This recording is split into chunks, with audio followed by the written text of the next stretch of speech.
Thanks very much, everybody, for coming here this morning. It's great to see you all, and looking forward to a really great day. I'd like to ask, how many of you think that people are your greatest asset? I ask, actually, how many of you disagree? Rebecca, why do you disagree? A lot of things are replaceable within an organization, and I think there's just something more. It's between the people, the culture that actually creates the company. So. Thank you. I agree with you, just by chance. So I actually believe that culture is a company's greatest asset. Culture is the glue that keeps the team together. Culture is the glue that takes the initial founder's creation and builds on it. And culture is the glue that keeps the team together through the good and the bad. So we've seen that there are some incredible companies out there that have got this right. Companies like Facebook, Apple, Amazon, Netflix, and we've read a bunch of documents about them, we've probably read online about them. But actually, culture is quite difficult. Culture is difficult because it's hard to define, it's hard to manage, and it's very, very hard to measure. And for a group of people like this, who are all about measuring culture, that's a challenge. So, how do we copy, or how do we replicate, as much as possible, companies like Facebook and Google, who defined their culture and who did a great job of embedding their culture before they started to scale? Because if you scale your business without the culture being in place, the wheels will come off, or the wheels can or will come off. So how do we do this?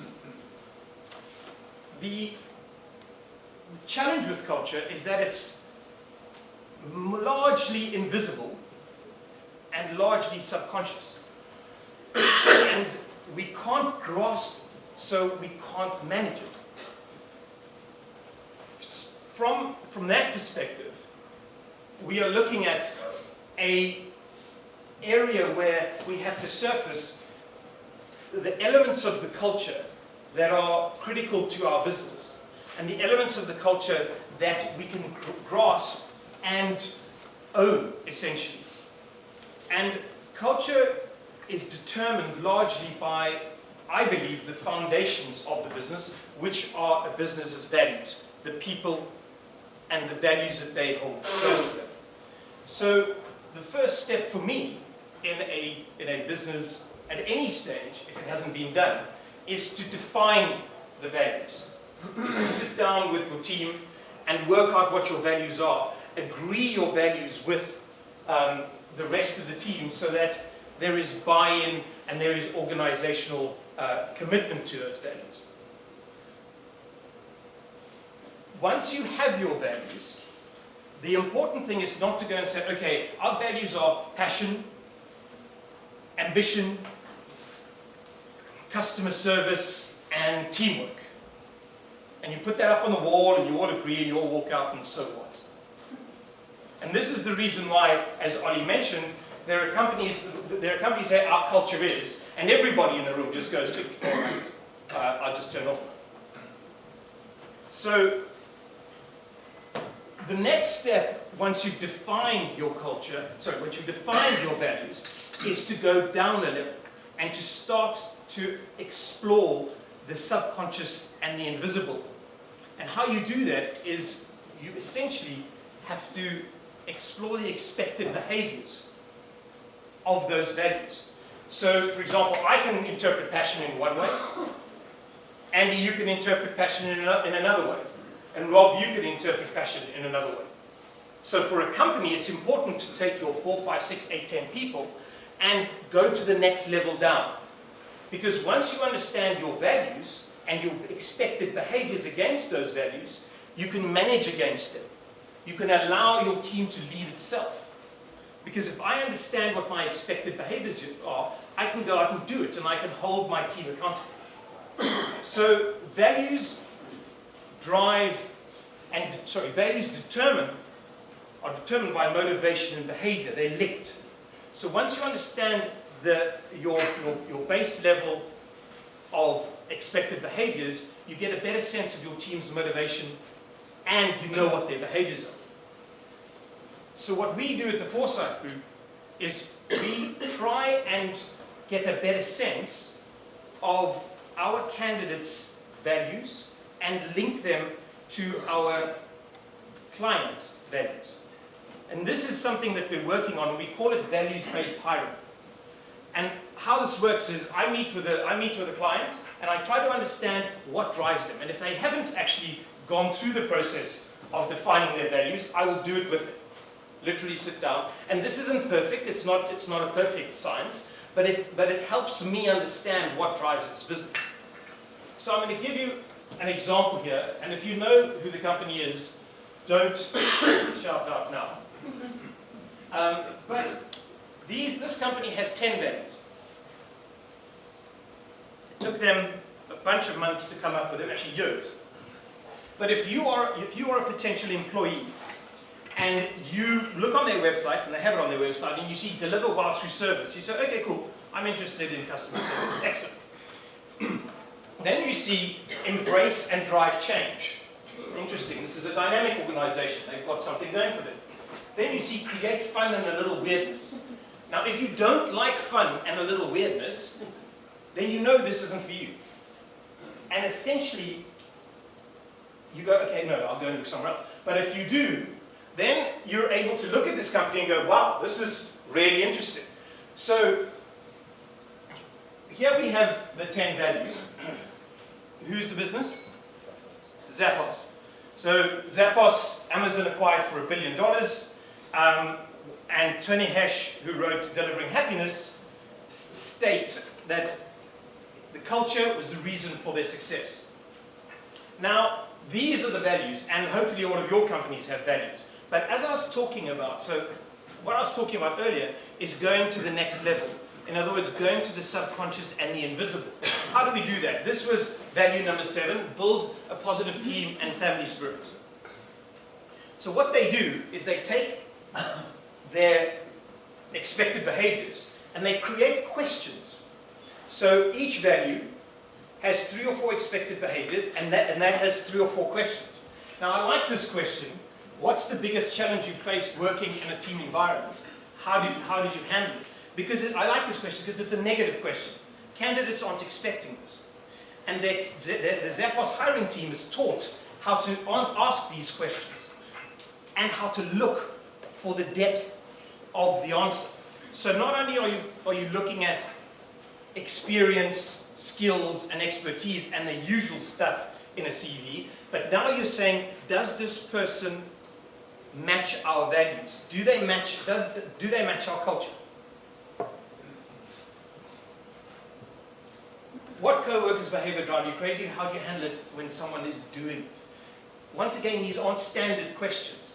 And the interesting thing about their process is they ask the same question to every single candidate, which means one candidate will always impress. One candidate will always blow them away because they are being asked the same, because each candidate is asked the same question multiple times.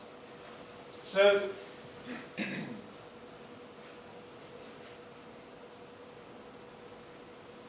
as Ollie mentioned, I've been interviewing, over the last 6 months I've interviewed about 30 CEOs of companies, some of which are in the room today.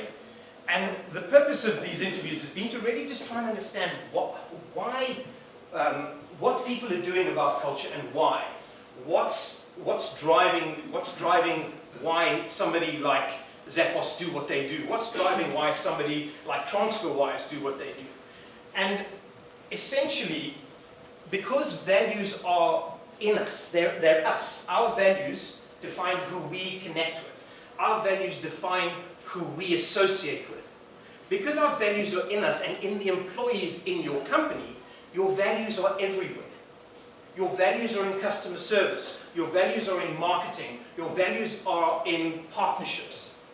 So if you understand what your values are, you should be able to drive those values, which are the core part of your culture, across the entire organization. So it should be in everything. It should be in the fabric of the business. So some of the companies that I've interviewed kindly allowed me to use swear words, and I apologize, SVB, because I know swear.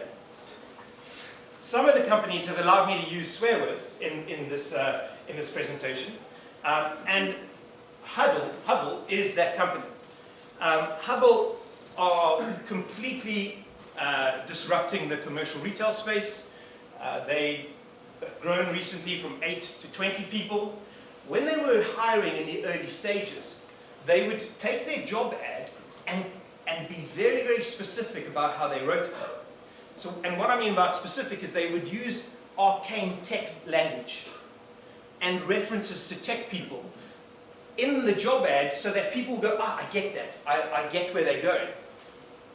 They also used the phrases like fuck shit up because, I know, that's really pleasant to be able to do that, actually, you can't. So they also used phrases like that because they wanted people to know that if you were a wallflower and you were a little bit sensitive about swear words and that sort of thing, it wasn't going to work. So Hubble took their job ad and tapped into embedding their culture and embedding their values very, very early on in the process of an individual touching any points of their company. Dual, who doesn't use profanity, Paul over there, Dual take their job descriptions and they detail their job descriptions with their values, their culture, what it means to be in their organization. So it's not just about experience, skills, it's about, this is our culture. It's about, in their case, one of their values is work-life balance. So if work-life balance is important to you, then you can relate to their organization better. And once again, this is tapping in to the organization. Now, a bunch of these things you can actually do immediately. You can take and use. Some of these things take a little bit more work and a little bit more effort. Headliner is an early stage company here in London. They have a pretty intensive online onboarding process. But what I like about what they do is the onboarding process becomes the last person who they hired's responsibility to improve. So I joined the company. I was hired on Monday. I go through the onboarding process and I take notes of the onboarding process. And I then am responsible for improving the onboarding document. So I, as an employee, am integrating directly into the organization and getting with it, and it becomes important to me. Audiobooks, Canadian company, grown from 6 to 30 million in the last 5 years. They have a fascinating probation period example that they use to, in case somebody has slipped through the interview net, what they do is they have just before the end of 3 months is up, they tell the candidate this when they join. Before the end of 3 months, everybody who's worked with you in the organization is going to sit in a room. We're going to sit in a room together, and the CEO is going to ask 3 questions about you, the candidate. 1, how would you feel if this person was looking after your child or your pet? 2, how would you feel if you were stuck in an airport for 5 hours with this question? And 3, how would you feel if this person went and left us for our nearest competitor? And everybody has cue cards, and as each question is asked, they literally put up from 1 to 10, where 10 being this person is positive and 1 being this person is negative. So if everybody's an 8 and somebody's a 2, you want to know why. A really, really powerful way, because most companies that I'm aware of use onboarding as kind of a, well, if they're really, really terrible, we'll get rid of them. But this actually questions, do they fit our culture? Very, very powerful tool. Charlie HR, Rob is going to be joining us later on the panel. Rob is building a an environment of radical candor, which I hope you'll be able to discuss a little bit later. But one of the things that I like is they do performance reviews, but they don't do traditional performance reviews. Every month, the team manager sits down with their team individually and asks them a bunch of questions. How are you? How are you doing? How are you living the values? Where do you feel you're not living? Where do you feel you're missing out? How am I living the values? How am I messing up? So the conversation is a monthly conversation about values, not about performance. Because if they're driving the values, the performance comes naturally. So, Skimlinks, most of you will know Alethea in the room. Alethea has raised 25 million. She has a team of 80. And at a team of 80, she thought, I just can't deal with, I can't be as impactful as I was when it was a smaller team. So what she did is she created a culture committee. And this culture committee is a team of 10 people who represent the company, who represent the values and represent the culture, and people look up to and have been there a long time. And she gets them together every quarter and asks them, what do we do about culture? How do we improve our culture? What are we missing out on again? Essentially, they are her spies, because she uses them to disseminate information, and she uses them to bring back information from the outskirts of the company, so that she knows exactly what's going on. So, I've spoken about the importance of culture and how values is a key foundation of that culture. Because values are in all of us, and values are across the organization. The next piece I'd like to discuss is embedding culture. Now, this can be a little tricky, because you've got values and you've got culture and you've got mission and you've got vision and you've got all of these things. And depending on the organization, you can have a mission, a vision, values. You can maybe just have a purpose and values. It depends. It's unique. It's your fingerprint. Your culture is your business fingerprint. And the way I look at culture is, it's not like buying a new bouquet of flowers every week. Having a culture, which you have, is like being a gardener. You have to look after your garden every day. You have to prune it, you have to water it, you have to add nutrients to it. And embedding your culture is something that you have to do every day. Funnily enough, you do. Because culture forms as part of your natural behavior. It forms as part of what the founders do. It forms a part of how the founding team was created. And at a certain stage, behavior takes over. And these embedding tools that I'm going to discuss, the reason why I'm bringing them up is I want you to think, how consistent am I when I talk about our culture? What does my behavior demonstrate versus what I'm talking about? So there are only 6 ways you can embed culture in an organization. It's really easy, but really difficult. The first one is what you measure and control. What you measure and control demonstrates to your team what is really important. So, if you, like Zappos, say that you want to wow the customer, but you don't invest in customer service, you don't hire additional people, or you don't invest in that technology solution, is it really that important to you? And your team are consciously and subconsciously watching you all the time, because you are the defining North Star when it comes to culture. The second point is what you invest in and where you allocate funds. So it's obviously important to you and the business where you invest and allocate funds. But at the same time, if you say, this is important to us, and you invest here, your team spot that. And it may be a requirement for the business, but you're going against your culture. So you need to think about this. How you reward people, if you talk about teamwork and you reward the individual, you're clearly not demonstrating how you're living the culture on a daily basis. How you promote, hire and fire. A company that I just interviewed called Influitive. It's run by a guy named Mark Organ. Mark started Eloqua, IPO'd the business, and sold it to Oracle for 871 million. So he did okay. He stays up at night and worries about promoting people and why isn't firing people fast enough. And in the interview that I did with him, he says they recently fired their second most productive developer. And this guy was great. He was a really nice guy. He got on with everybody. He just didn't fit the culture. And after this person was let go, the business had a record in productivity, engineering productivity. So he could literally see the impact of that firing on the engineering team. And I know a lot of you are thinking, but he's the best salesman we've ever had. It doesn't matter. If he doesn't fit your culture, or she doesn't fit your culture, it will break your business.